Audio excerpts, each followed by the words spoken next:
Hello, everyone. Welcome to episode number 9, right before a big milestone episode here on the all new Wired Nerdy podcast. My name is Keith.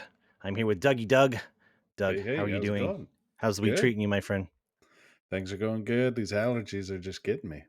That is exactly what I was going to say because, I'm sporting a goofy hat. If you see me on the video here, one of my cabbie hats here, mainly because it was a busy day and didn't get a chance to make myself look nice. But biggest thing, I can't put my contacts in, man, because allergies are just lit. It's that time of year. Everything's budding, which is awesome, beautiful, but it stinks. So hopefully there's not too much of a glare from my glasses Yeah. here. No, you're But good. Yeah. we got some awesome stuff to talk about for this episode number 9. So, Doug, let's go ahead and jump right into the nerd news at the top of our format here that we have. The very first one, again, it always seems to be the year of the AI. I We have a keep going feeling back. Yeah. for the whole year, just be prepared that from here on out, AI is going to be a staple because it is obviously advancing very, very quickly. And, there's always going to be something new every year. Every year for the whole year, but for every Yeah. week, it seems like there's always something new. So let's go ahead and start with this one. This one's kind of interesting. I'll let you tee it up. What is it? All right. I've seen, well, I know we talked about it, but I also saw a thing on NBC News. The AI voice cloning is being used in scams now.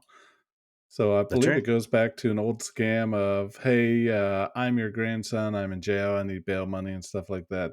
But now they're actually using and cloning someone's voice and calling people. It's not good at all. Dude, that's scary. And that scam happened to me. Oh, Not the clone part, because that's new, but it was a couple years ago. Someone called my grandparents who live in another state and they pretended to be me. Now, my grandparents don't hear very well, especially my grandma. She's very hearing impaired. So they really couldn't tell if it wasn't me or not, but they did that. They called them and said, "Hey, this is Keith. I'm in jail. I need bond money to get out. If you can just, can send it to me." And he gave information on how to do it.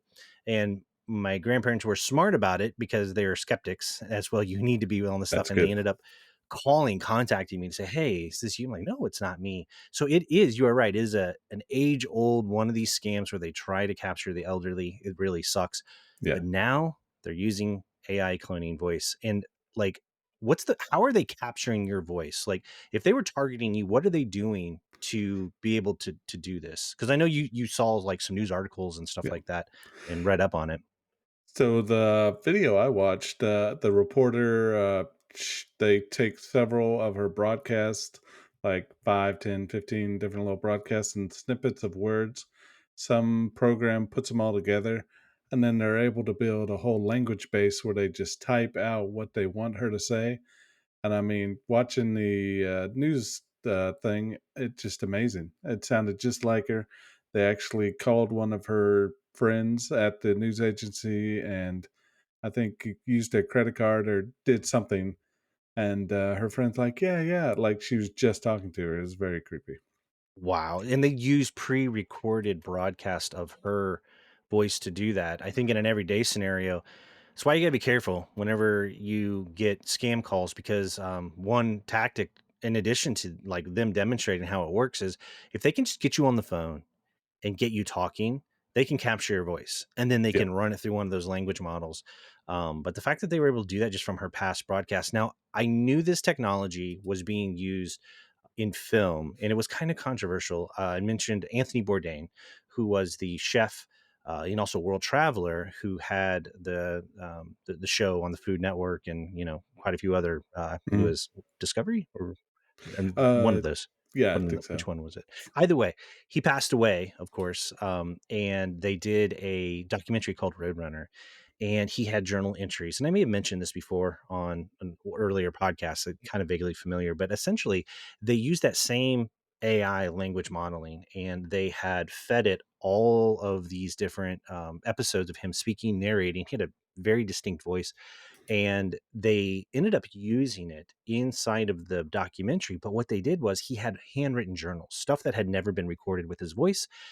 They basically typed out those handwritten journals, used his voice from those captures, and Mhm. that is inside that documentary. And a lot of people were like kind of irritated by that. Some family members were fine with it, some weren't. Yeah. So it's kind of controversial, right? But it does bring into play, like, not only can scam artists take a tool like this and use it, but it also comes into play, like, what happens for, if you want Robin Williams to be in a movie, especially if you can spoof him visually Yeah. or through audio. Imagine like that. I mean, That's crazy. I mean, because I think Robin Williams is a great example. He has so much content, so many different words and phrases and stuff that they could build a really good model around him, I believe. they really could. And I follow his daughter Zelda, uh, coincidentally named after The Legend of Zelda, the video game, because they play that Awesome. together. Fun Yeah. fact, it's in their biography. But it's interesting because she's very anti that happening. And she is one that's pushing a lot of family members of famous people to make sure that they have distinct clauses inside of their contracts to Yeah. where their likeness and their voice cannot be used without permission. Yeah.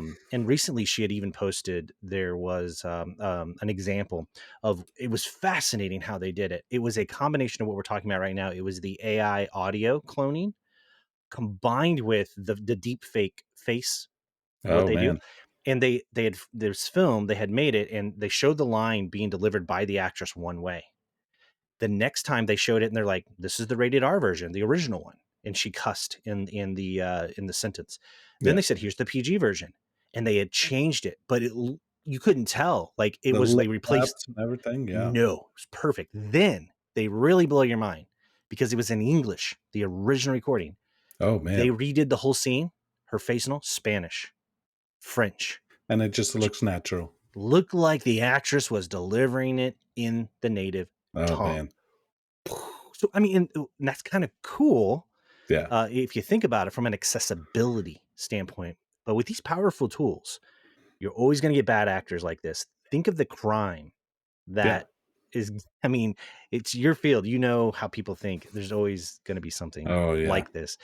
So be ever vigilant, people. AI is awesome. It's cool. It can make our world better, but definitely be on guard because especially in the age of misinformation, that's the thing. The timing of this coming about now is the scariest part to me. I'm Yes, excited about it. I think definitely. it's cool, but man, in the age of misinformation, we now have tools that can fool anybody. And Yeah. so I think that's, again, we seem to have these PSAs over and over about AI. Yeah. Well, and I think to wrap this up, if you get one of these calls, I would first check the number. Hopefully, it's spam, but they're also, and this is a whole nother conversation, spoofing Phone telephone numbers. numbers. So Yep, it may easily. look like one of your loved ones' telephone numbers.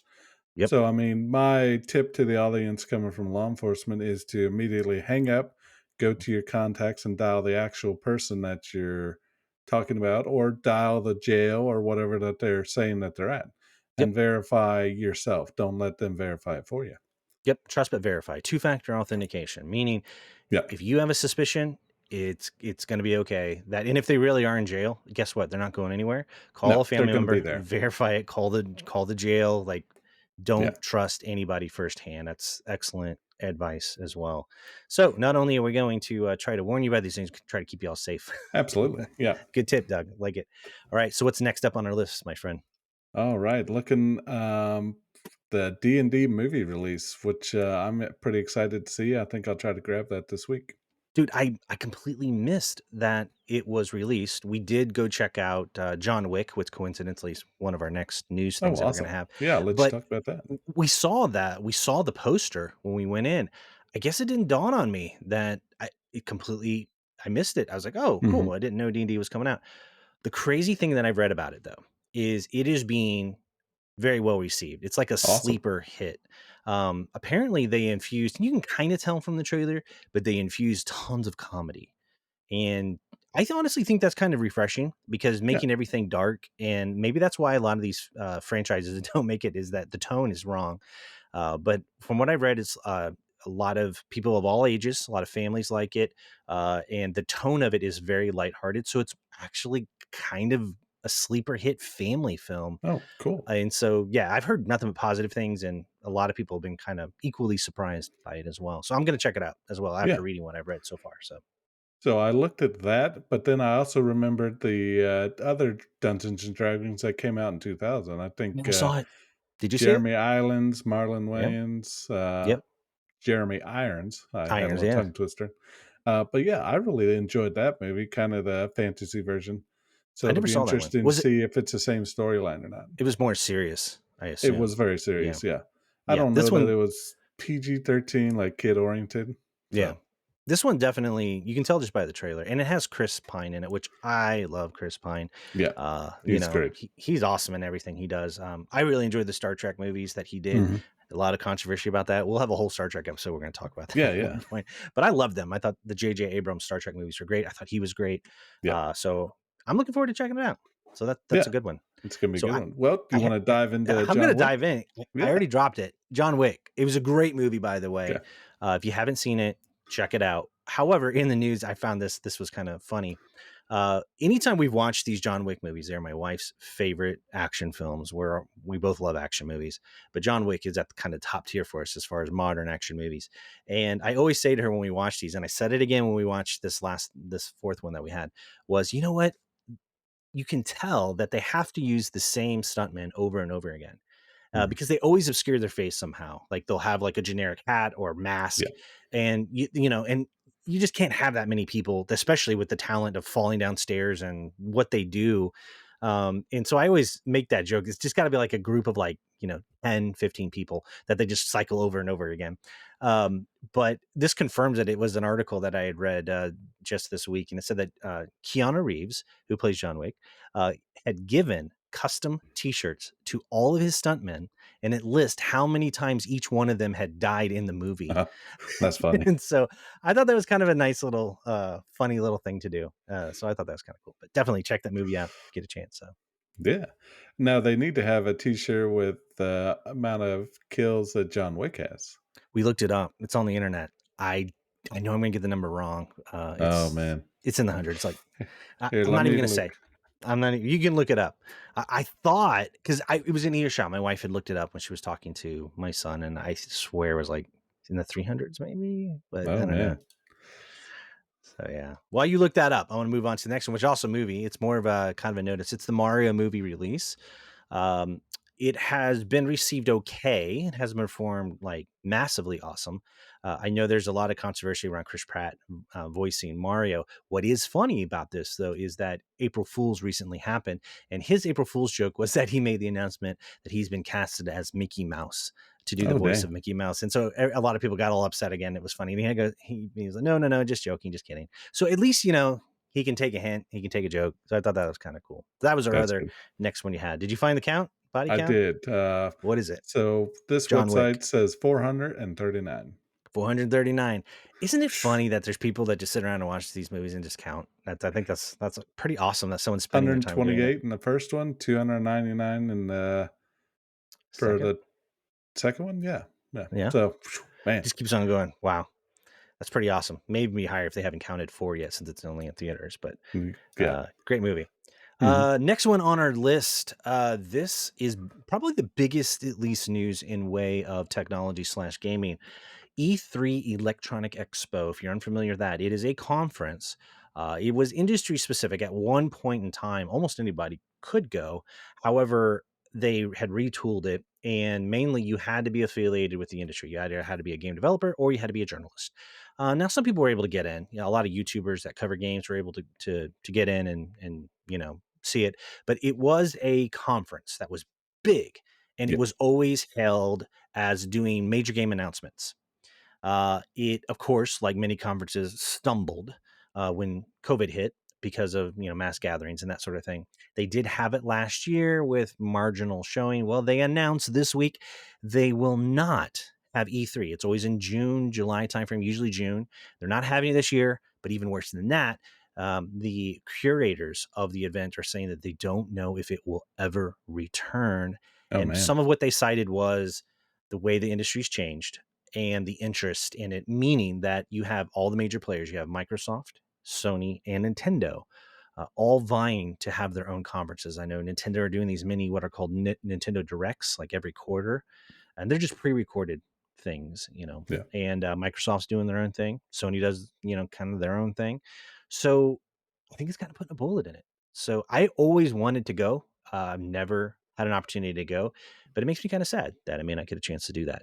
So Yeah. that's kind of a bummer. This is one of those things. Like even now, I put it in the same category of post COVID.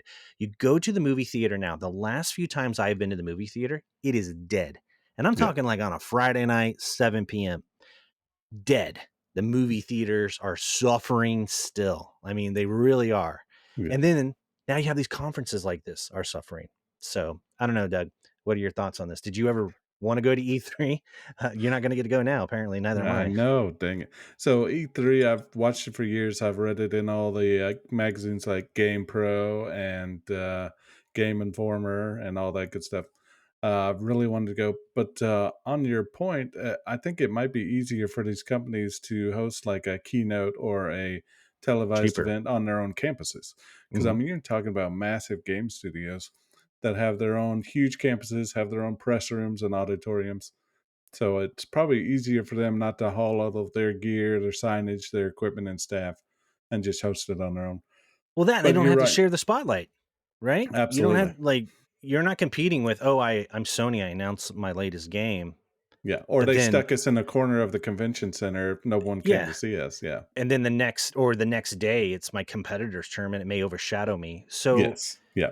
when you look at it from that business perspective, you're right. The cost of doing it, the focus stays on you.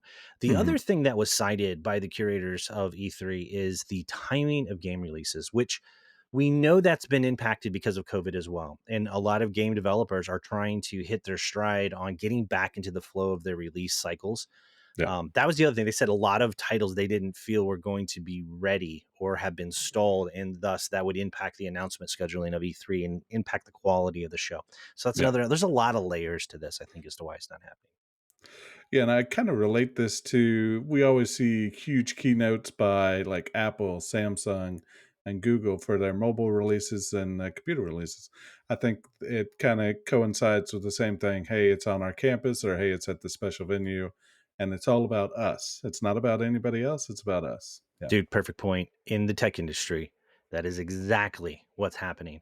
yeah, Apple has their own event on their own campus at Cupertino, California. Microsoft's doing their own thing up in Redmond. You yeah. are 100% right. In the tech industry alone, and that we talked about that before, like CES, one that I had gone to CES many, many years, and there's a Consumer Electronic Expo. It used to be all of those large players would announce technology, just like E3 with games, but new technologies. Well, CES has been struggling as well. Now, they have had it the last 2 years. Slowly, it's been increasing in its attendance, but it is nowhere near rebounded Oh where it man, was pre pandemic. And there's a lot of speculation as to whether or not there will be because of exactly what you said. yeah, Most of these companies don't make their announcements at CES anymore because they got to share the spotlight. Plus, it's cheaper for them just to have their own main stage on their yeah. own campus. So, excellent point. Yeah, to kind of wrap this up, I have a guilty pleasure, and I go back and I watch the first iPhone release keynote by Steve Jobs. Plus, Steve Jobs is such an amazing keynote speaker. That comes from But an just to Android guy, see, too.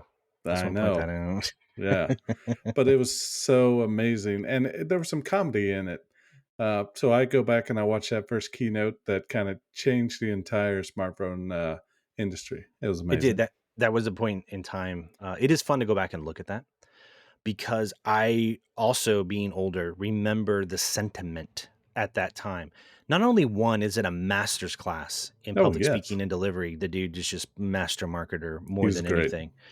However, people didn't get it. Meaning, a lot of people are like, I just want to text on my phone. I don't need to do music on my phone. I They already have weren't it on ready my for it yet. iPod. Yeah. Like, I don't need to get on the internet on my phone. That's Yeah. stupid. It's going to cost a lot of money, like data wise and all those kinds of things. And God, boy, were we wrong. So Oh man. Yeah. it's funny to go back and watch those. And what's even more hilarious is if you watch alongside those keynotes, go back and look at talk shows like morning news shows like Good Morning America. And they would have segments about what is the internet and what is a I was smartphone, just gonna bring that up. Yeah. and they're trying to like explain it to each other because they didn't have Yeah. a clue. We didn't know what it was, and we were just kind of guessing. Yeah. But it also speaks volumes to how visionary Steve Jobs was and what he did get, and Yeah. he's famous for saying that people don't know what they want until you show it to Mhm. them. And that's honestly rings true. So excellent point.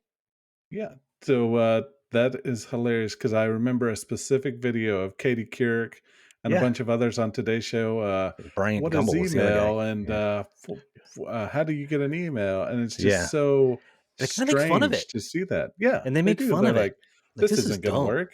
Yeah, Yeah. yeah, but that happens with Times have changed. every major innovation. When the car Yeah. came along, it was, "Why? We got horses. That's Right. stupid." Yeah. It always happens with every major innovation, that comes through, and honestly, I think we're seeing that right now with AI.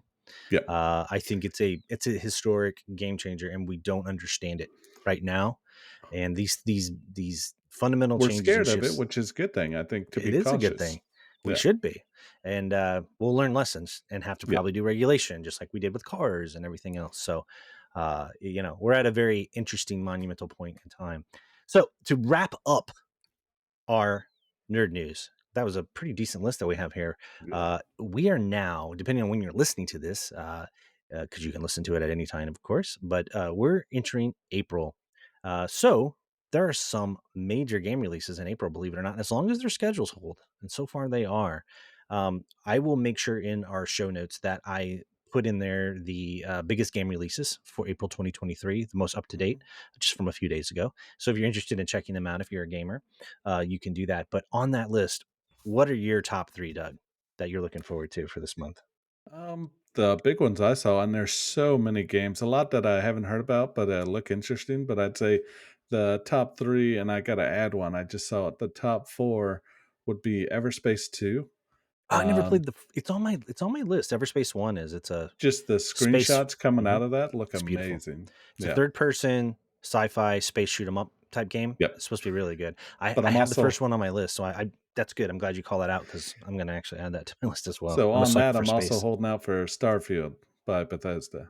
but that's gonna be the fall.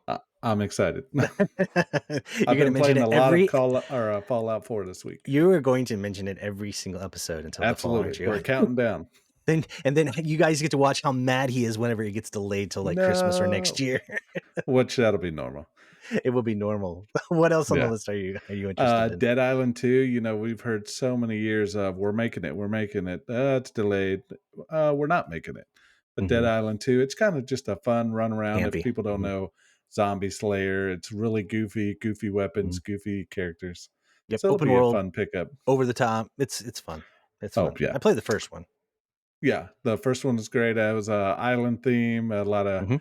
very eccentric characters and eccentric weapons and stuff. So Yeah, it's a different take on the zombie thing, so yeah, it's definitely worth definitely. checking out. And the Uh, one I've been talking about, yep, also, I'll let I'm you gonna pick call this one up. Advance Wars. Man, it's gonna be on the Yes. Switch. Loved the originals. They delayed it when the Ukrainian war broke out, just out of respect, which is pretty awesome. You have to respect the Japanese Yeah, culture for definitely. the way that they're sensitive to what's going on in the world. It's kind of cool. But it's finally being released, so I am very excited about that. Turn-based That's gonna be strategy, great. updated the graphics, gonna be fun. And then this next one I gotta pick up because I was a late bloomer on this one because I only played it this last summer and it had been out like quite a while. And that is Jedi Knight Survivor. It is the continuation of the Jedi series that they had with Cal was the main character's name. Did you play any of those at all yet? I have not, but I've seen a lot of gameplay footage and, streamers playing it, and it Dude, looks amazing. I it never got is. into the Star Wars games except Yeah. for Battlefront. Okay. Well, this is a good way to describe this. Is its style is very Uncharted meets, which I know you're gonna pick up The Last of Us. Yes. So it's that kind of style, but the story is so good, and of course, the motion capture of the actors. It's like watching a movie, dude. Yeah. It's worth picking up. It's like what if you like the Star Wars films, you gotta grab these. They are so good. They're very, very good. So I'm going on a soapbox here, but you said stories. Some games that I've loved are getting away from the stories, like the Battlefield franchise. I think Call of Duty still has it, but the single player campaign, if I'm nobody important, but let's go out to the developers. Player campaigns are awesome and important, and I'd like to keep them in and not just do multiplayer modes. That's kind Yeah. of my soapbox. And I noticed it with different genres. So RPGs are still doing pretty good on the narrative story aspect, Yeah, but first person shooters, you're right. There's this lean towards multiplayer only, and a lot of that is a money grab because they can do yeah, microtransactions, loot boxes. You saw that with Star Wars Battlefront. That yeah, was, the absolutely. which amazing game, beautiful like graphic, but it's just it's more of a money grab than it is about telling a story, and they get the license for a property, and they do a really good job with it. But the real problem I have with it is the shelf life of the game gets limited because when you Very. set that to only being multiplayer and you're like, you know what, I love the very maybe you love the first in a series and you want to go back and play it, unless you got a few friends that's going to get on and do like a direct connect play, they shut the servers down in a lot of Yeah, cases. And then you're out, you can't play it from a retro perspective, and that's the other issue. And so it's about making money at that point. I get it, multiplayer is popular, multiplayer is important because it connects people, but when you yeah, make it only about that, and the biggest advantage to the developers is that if you only make it multiplayer, you can fast track its development and get it to market faster, so you can get a yeah, quicker return on your buck. But then you have that issue of it's a shorter shelf life, and you know, I agree with you. That see, I got on the soapbox right there with you, man. yeah. You hit my button on that one. So So I'll close this out with the success of GTA 5.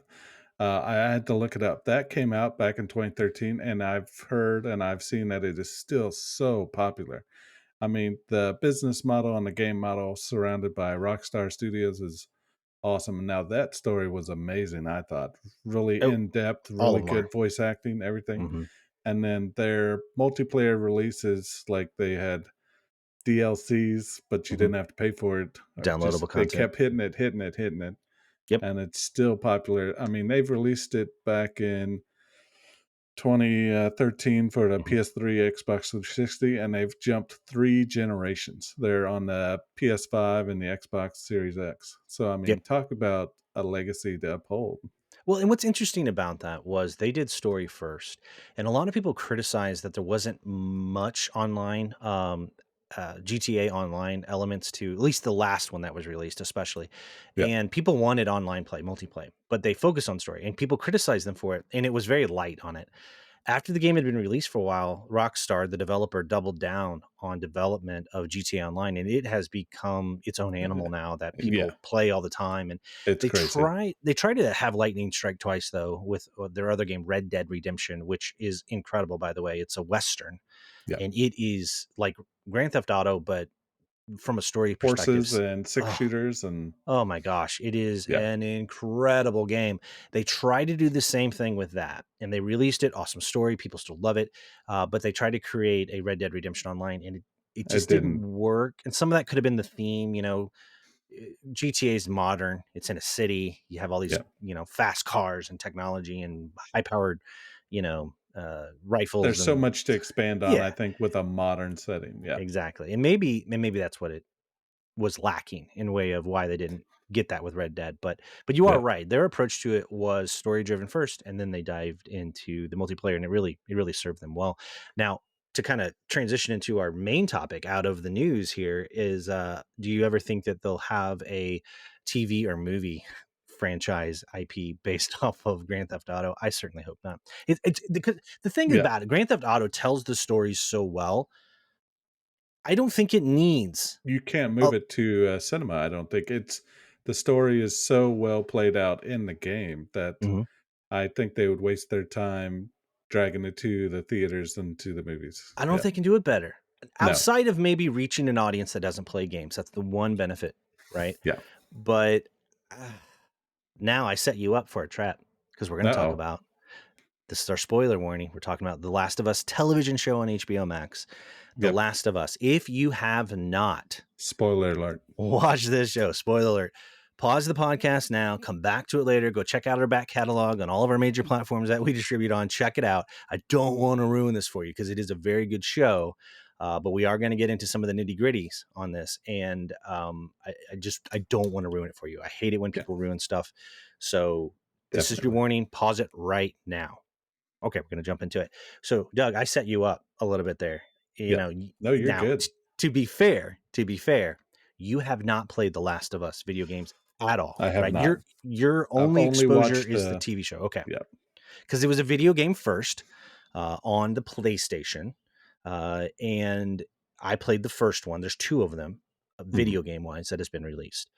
I love the video games. The story is told in such a cinematic way. It's gut wrenching. It is the relationship in it.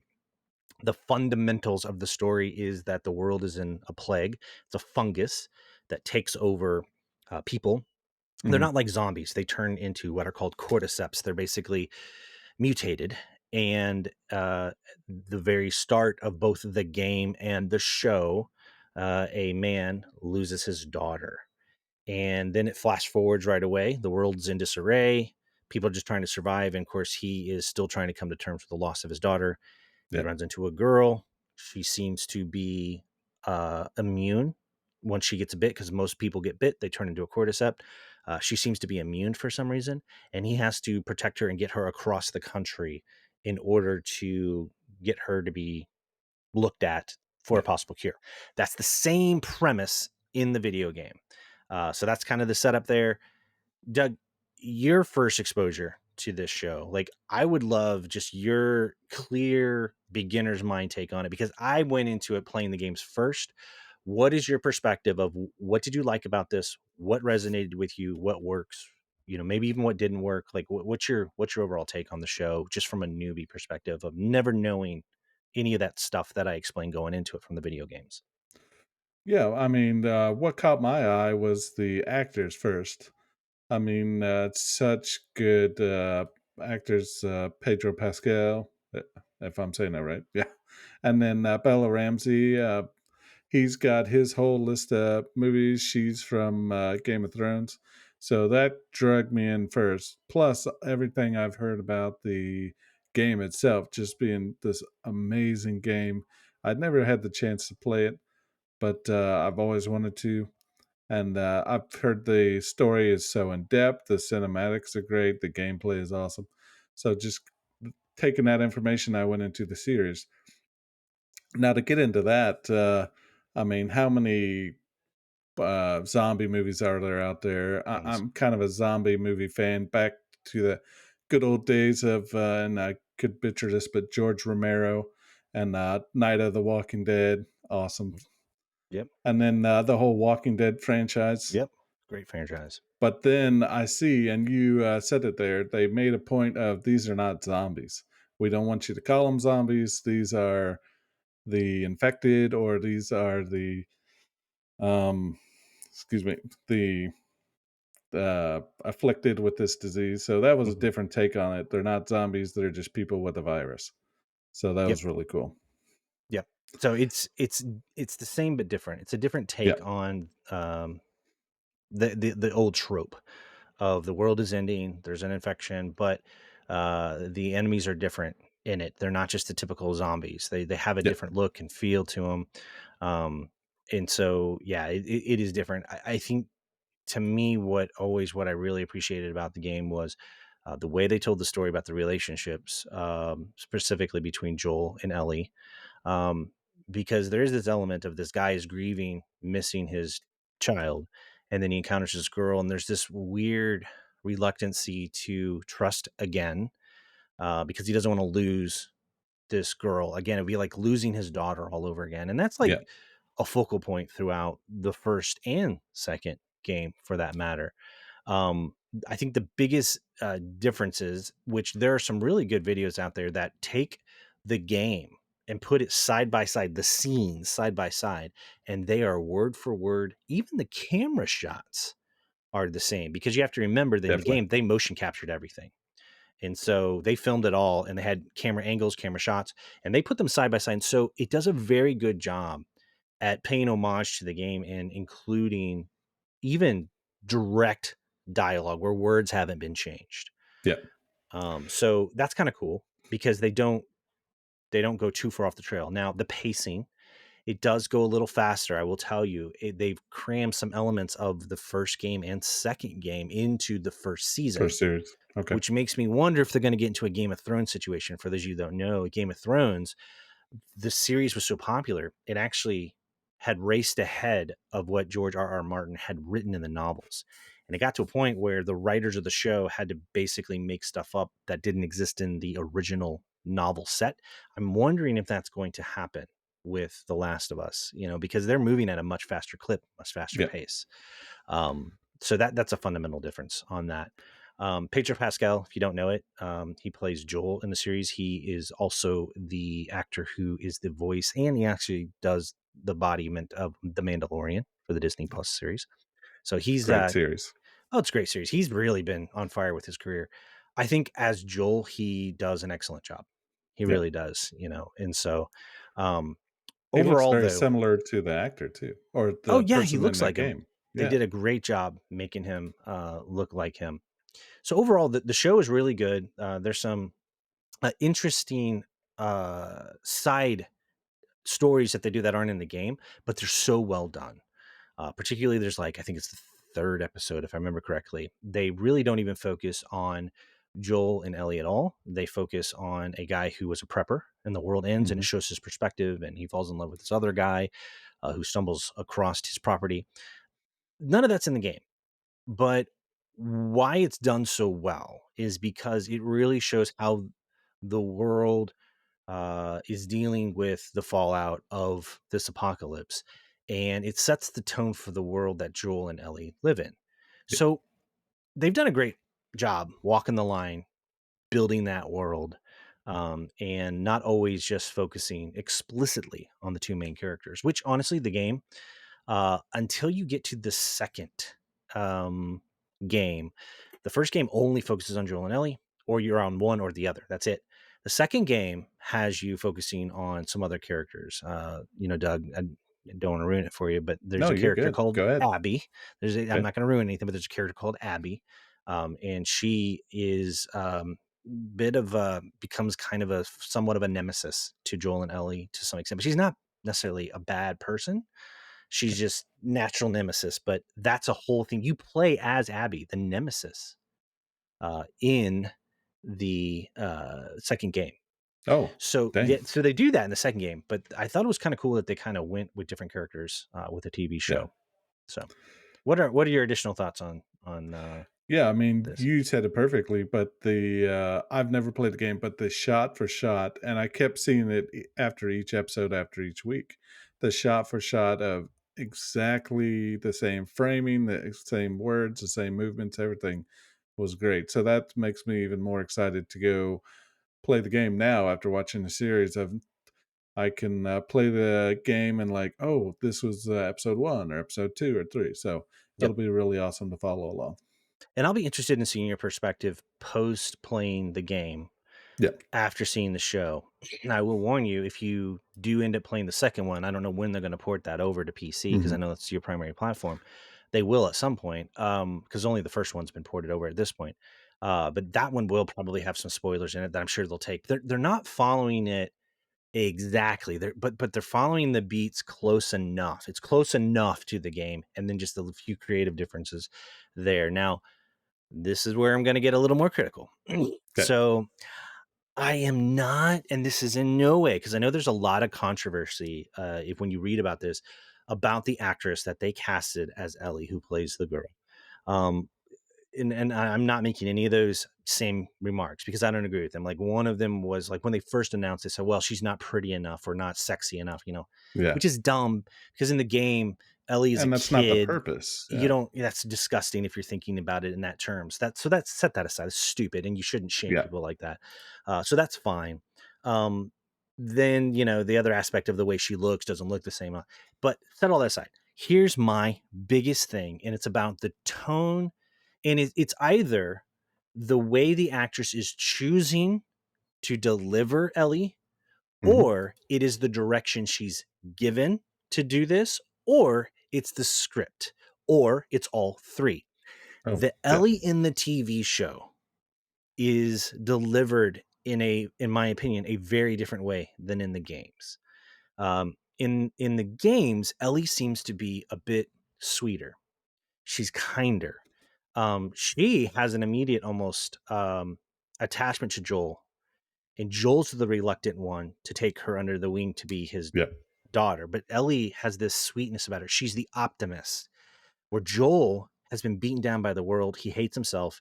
He hates that he didn't save his original daughter, and he's got a lot of self-loathing going on. Ellie is a breath of fresh air, and she's kind of naive and she's fun, and she does do things that get them into trouble, and Joel has to get him out and all that. But he ends up, of course, caring for her. The thing about the show, the way that Bella Ramsey, the actress who's playing it, carries it out, she's more playing it like she's a tough person, or that she's Yeah. grizzled by the world. And it's like she cusses a lot more than she did in the game. Don't get me wrong, game Ellie cusses every now and then, but it's like it's forced. And it's like they're trying to convince you that this girl is really tough. She's had a hard life, and that she's a byproduct of the world, and she's really angry. And she has this obsession in the show of getting her hands on a gun. It doesn't make sense to me, because in the games, that it's not quite like that. In fact, I remember at one point there's like a bow and arrow, which is Ellie's kind of forte because it's silent, which makes you kind of the stealth element of the game. I've So always liked that. Yeah. so she does get guns in the game, but she doesn't have this obsession with trying to be tough, or have Joel, be a badass and be mean. And she has an attitude problem on the show. She's really not very nice at times to Joel Yeah. or to others. Now she's warming up to me. I think she's getting there. But where Ellie in the game, you almost liked her immediately. Now, fun fact: the two original actors in the game were actually in the TV series. So, Yeah. one of I think it was the second to last episode, where there's this creepy preacher guy that decides he likes Ellie, which, by the way, didn't quite happen in the game the same way. But he has a henchman that gets an axe in the neck by Ellie. That henchman is played by Troy Barker. Now, he's a famous voice actor in video games. He plays Joel in The Last Yeah. of Us. Then in the very last episode, it opens with a backstory of Ellie's mom. She's pregnant, running in labor from a cordyceps, and she gets into this house and has the baby. Of course, cordyceps bites the mom right before the baby happens. It explains her immunity. Now, the video game never explained the immunity, so I love that they did that. That was awesome. The actress that plays the mom that's pregnant is the original voice of Ellie in the video game. Yeah, it's really cool that they bring those, ties in. Now, I think there's one more, maybe the leader There's a of the few. Fireflies? Yep. I could be wrong. Yeah. I think so. I think there's a few of them like that, but for the two mainstays, they brought them back, which Yeah. I think is awesome. It's creepy for me because I spent so much time. Now, Troy Barker, he does a lot of video game work, so he can kind of change the inflection of his voice, and can sound different. When I heard the girl that played the original Ellie in the game was the mom, when I hear her voice in those first few scenes, I told my wife, I was like, it's really weird because you spend so much time listening to Ellie in your ears when you're playing the video Yeah. game. That's the real Ellie to me. So it's kind of Yeah, weird. that's awesome. But overall, great show. Yeah. Check it out. It is gonna be a long time before they have the next season. And I had read that they're finishing the script right now. They won't start filming till the end of year 2023. Mhm. And so that means it may not be available at least until the summer of 2024. And that's an estimate. Yeah. So it's gonna be a while. Yep. Definitely check it out. All right. We've been wanting to do that one for a while now, but I had to play catch up. So No, you're let's go ahead good. and switch to our last few topics here. These are relatively quick ones. Um, you know, this we're going to shift back into like the whole technology space specific to the PS5.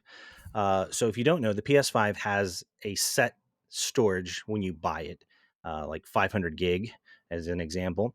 And you can actually upgrade it. We had this conversation recently with friends of ours. They were saying we were playing Diablo 4, wasn't it, Doug? Yeah, it And, was. and our friend said, "Oh man, I had to delete some stuff off of my PS5 because I ran out of space." Right. And so we were like, well, you can upgrade that. So I did that. So we just wanted to talk about that a little bit. Now, Doug, we did almost this exact same thing to your new gaming laptop. What Yes. did your gaming laptop originally have in it? And by the way, the M.2 storage is what it's called. It's a chip. I'll make sure I Yep. put images up. Is the exact same that we put in Doug's laptop, gaming laptop. It's the same that will go in the PS5, by the way. Yeah, so I got my laptop. It came with 1 terabyte storage, and then it came with 16 gigs of RAM. So for people that don't know, real quick, and I may butcher this, you're the IT guy, but RAM is what does the processes in the back.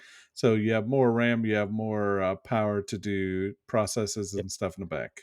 If Temporary I didn't get that storage. right, It's yep. temporary storage. RAM is temporary storage versus long-term storage, which is what we're talking about here.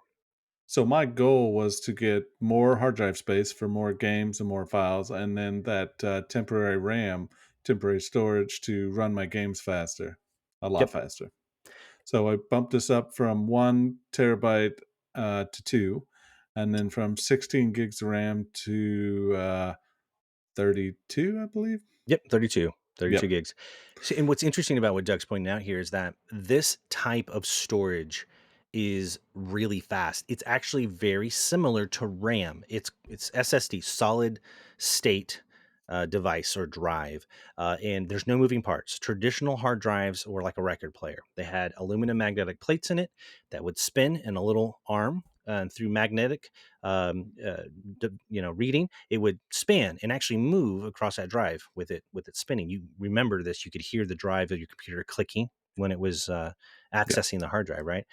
Those were great, and they're very cheap forms of storage, and they're still used pretty heavily, quite a bit in a lot of data centers. However, while it was cheap, it was slow.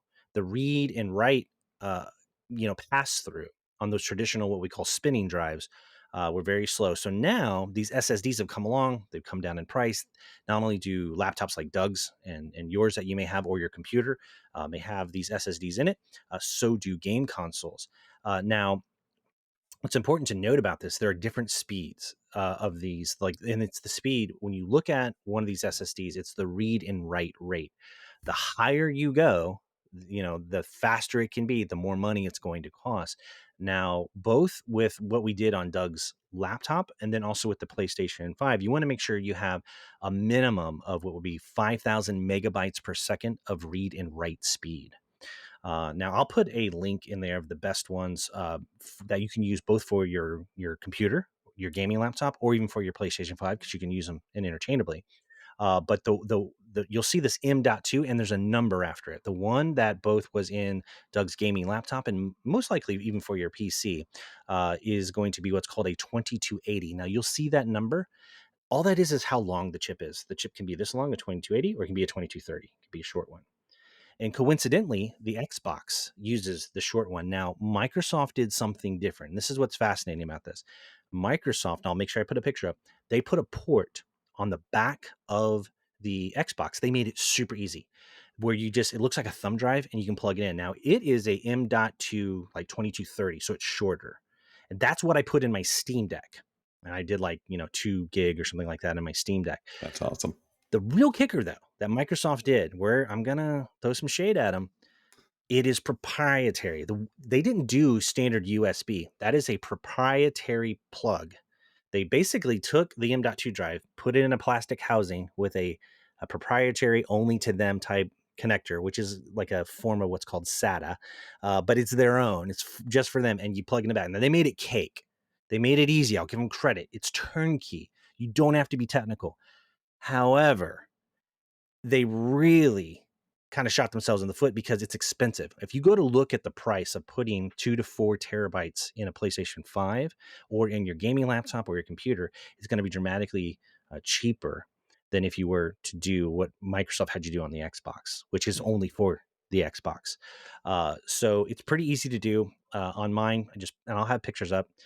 You pop the fins off; those are those plastic pieces, and you just slot it in, and you have one screw that holds it down. Now, in that link that I'm going to include, many of them come with what's called a heat sink. That's basically an aluminum metal plate. It helps dissipate and brings the heat off of those chips because there's no moving parts, but those chips can get really hot when it's reading and writing. And that raises that heat out of it so that it doesn't burn up and it keeps everything nice and cool.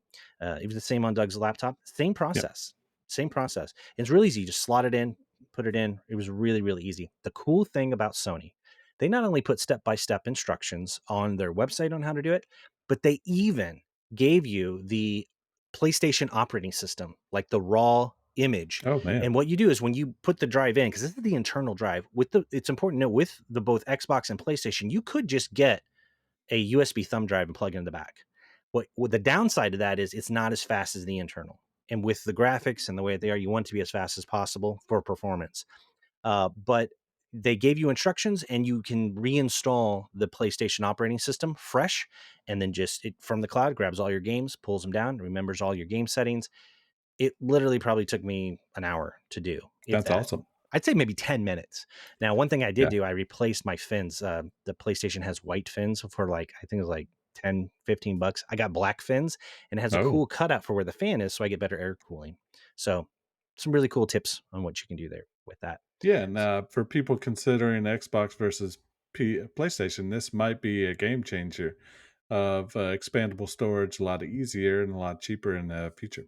And we're going to talk about tips for game PC building at another episode.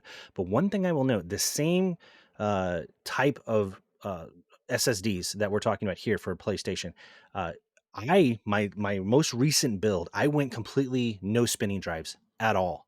And I was a holdout. Like I was like, you know what? I'll always have like a good 4 TB because I like the storage, but it's getting cheap enough now. The last PC I built, I did all of these chips because most motherboards on full gaming PCs that go in case, most motherboards are anywhere have from two. My current motherboard has 4 slots. Oh, Now man. they're selling these things at 1, 2, and up to 4 TB. So each one you could put in a slot, and you just like add another drive, and it takes seconds. No ribbon cables, no wires you have to mess with. You just plug it in. So I built my PC strictly on SSD. I did that also for performance. Windows boots up, God, maybe in 3, 4 seconds. Yeah. Those spinny drives, you're not going to get that. So these are all tips that if you're looking to build a PC, you can do that. Or if you're like Doug and you like to game on the go with a laptop, look for these M.2 drives. He specifically looked for, now his has a second M.2 drive, and it's a laptop.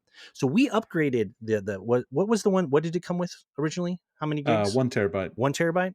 If we Yep. wanted to, we could have flipped over and put that second terabyte drive into his second bay. It has 2 bays on the bottom for it. Most gaming laptops and even standard business laptops now, they're making this accessible just by a panel on the bottom, or you Yeah. take the keyboard out. It was shockingly so easy, and I think, when I was shopping for this laptop, I talked to you specifically of, I need to find a model that has a second bay.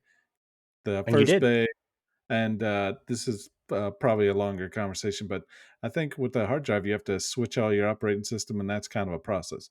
So I You didn't do. wanna touch the first one, I just wanted to add That's to right. it. That's right. You reminded me. We didn't take out that other one. We just added to the second base, so we didn't have to redo Mhm. Windows. Thank you for Yep. reminding me. I do so many of these, I kind of forget No, half no, the you ones. and it was awesome, I appreciate the help.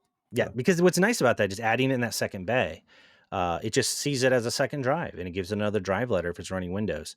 yep, But just remember, if you're going to be swapping out your primary storage, whether on a PlayStation or even on your gaming laptop or your PC, you're going to have the operating system put yep, back on there. And that's why Sony made it so easy to do that.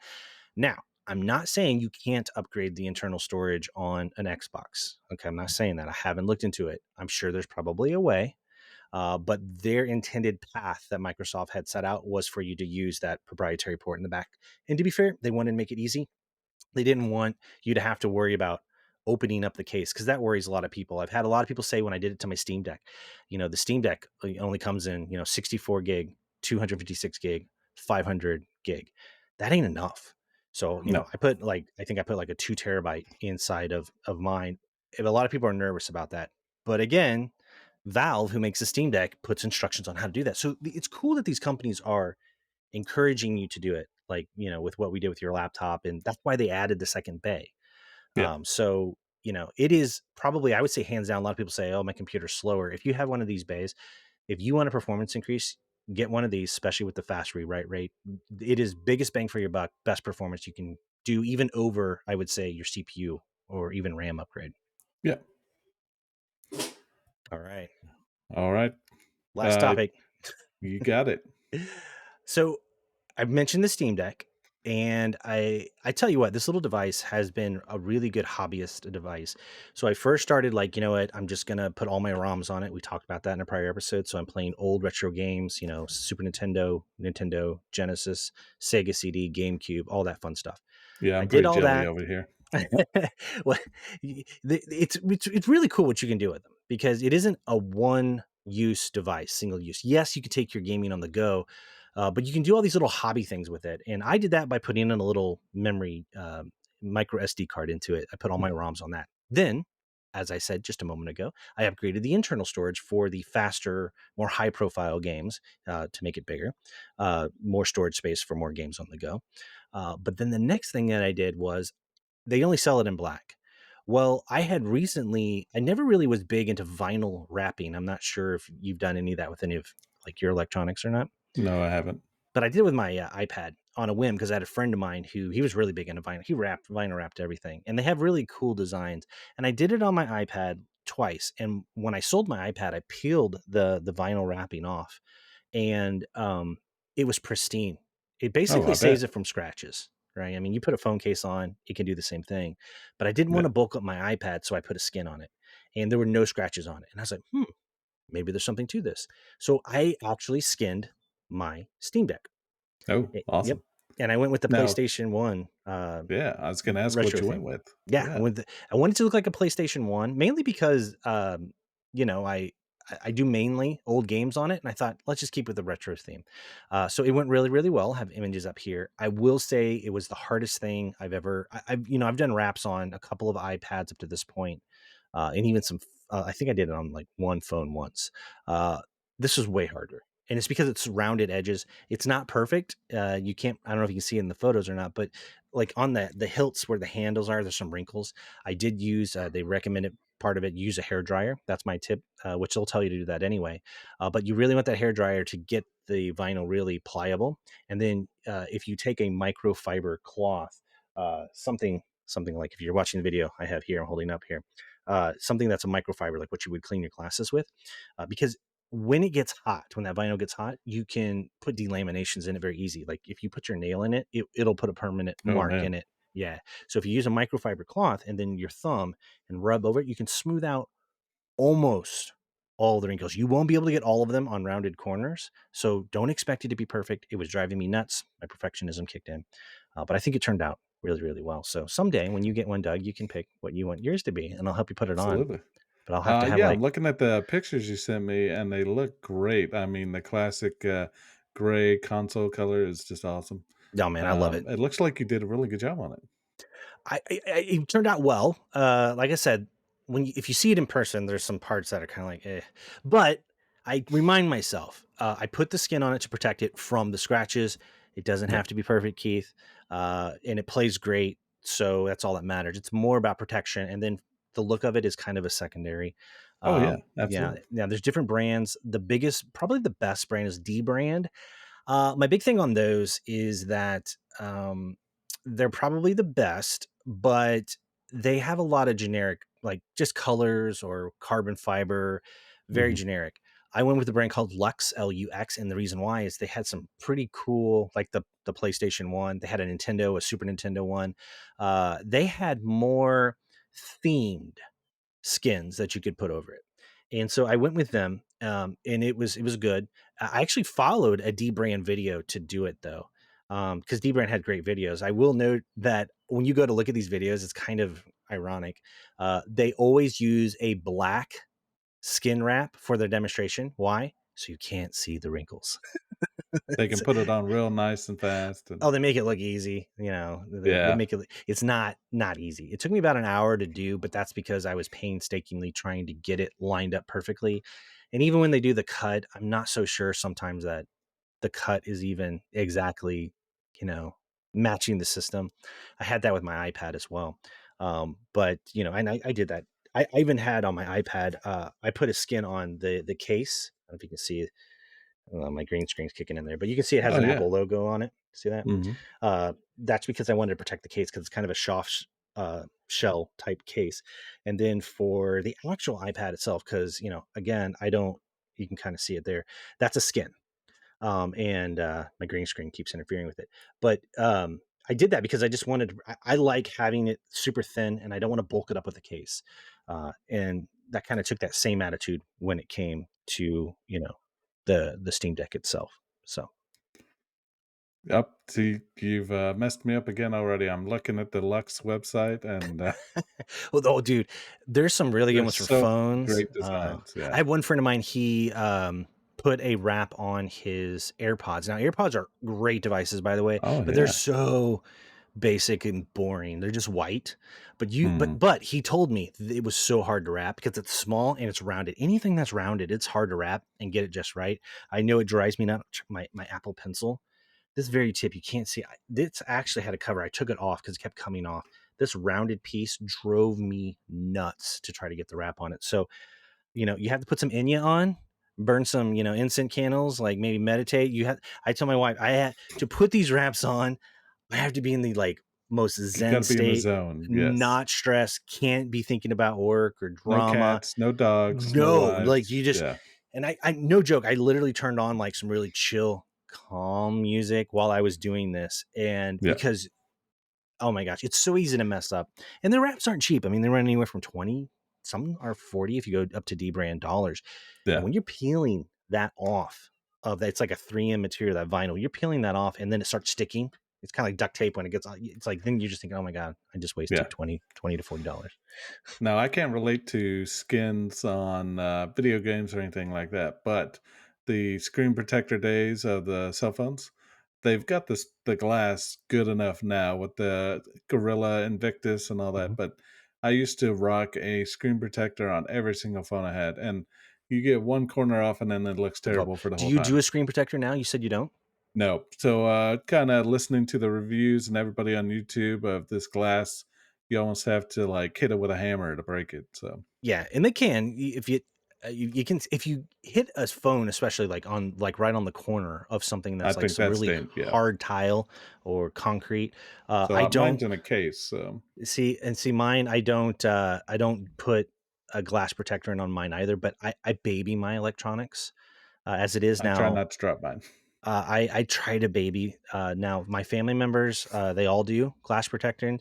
I've gotten pretty good at putting them on, but it just still drives me nuts where you'll get one bubble in. I'll give them credit. They have kits now that, so you can find them on Amazon that are really good at lining them up. And then some of them, you can just run your finger down the middle and it goes out.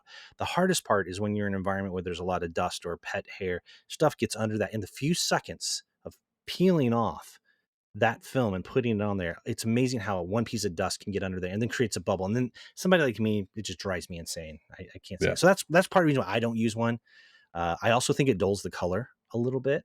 Now on my wife's, she started doing a matte finish, so it's not glossy and it looks really good. I did do that. I will tell you this on my iPad.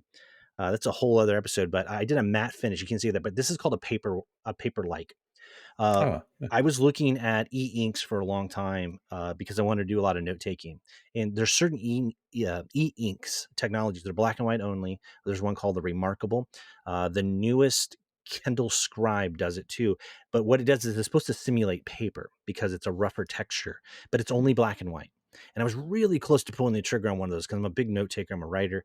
But then on my iPad, I found out about this and I read some reviews. Dude, it's a matte finish, kind of like my wife's screen protector, and it goes over your screen. But when you write on it, it feels like you're writing on paper. Oh, man. And even the best part is if you read comic books on digital, when you're turning the pages, especially if you have one of those apps like panels It that feels is like like it actually feels like you're touching paper. It's really that's cool. awesome. So I do covers on my iPad, but I do the paper like everything else. I don't. My wife's, I do a matte finish. It looks really good on a phone because you don't have as much glare. It's not glossy. So screen protectors are actually kind of cool for other things, not just protecting. But I'm like Mhm. you. I abandoned it a long time ago. They're paying to put Yeah. on. I make everybody else do it because mainly, I trust myself more with my Oh, I phone always paid, finishes. Best Buy or somebody to put my, That's smart. screen on. Yeah. That's smart. Because I then if they mess it up, they have to go and grab another one and put They it on again. do now, and I probably should have done that, but no, with how many kids I have, I just did them all myself, and so I still do that. Again, put on the Enya, calm down, chill out music, set up, no animals around. Tranquil. So it's like a ritual. It's a ritual. That's right. Yes, So absolutely. All right, brother. Well, I think this rounds us out to the end of this episode number 9. We've had some awesome conversations. We want to thank everybody for tuning in, Yes. listening to us, and we're looking forward to. Boy, we have a milestone, episode 10. Do you think we ever make it to 10 episodes? I did not. I mean, just thank all the friends and family and all our Definitely. fans, and I'm having a lot of fun. Like I said, I keep saying this every episode, but it just keeps getting better and better. So Dude, it's a learning all blast. kinds of things, having And a that's my blast. thing. I love learning new stuff. You know what? Yeah, And there have been some people that have posted out on YouTube comments. I get comments through work channels and people that send me stuff. And it is so cool to get feedback and yeah, jive with what def- people are. Yeah. So that's been the most fun and that's why we did this was we said, you know what? I want to have cool conversations. This is a vehicle to do that, and it's spurring cool conversations with mhm. even sometimes strangers. So today I was wearing my Wired Nerdy shirt, and I had Awesome. a kid point to Repping my it and say it flag. was awesome. Look at you representing with the flag. If you're on not on video for the podcast, there, Doug's sporting his flag there. But I've even had comments on the show or for the shirt about the show, and it's just I'm having a blast, man. This is fun. Yeah, So I'm it's awesome. looking forward to Yep, keep plowing ahead. So I think that'll do it for us. Thank you, everyone, for yep. listening. Be Thank sure you to all. keep checking us out each week, and you all have an awesome one. And we will talk to you very, very soon. Yep, you all take care.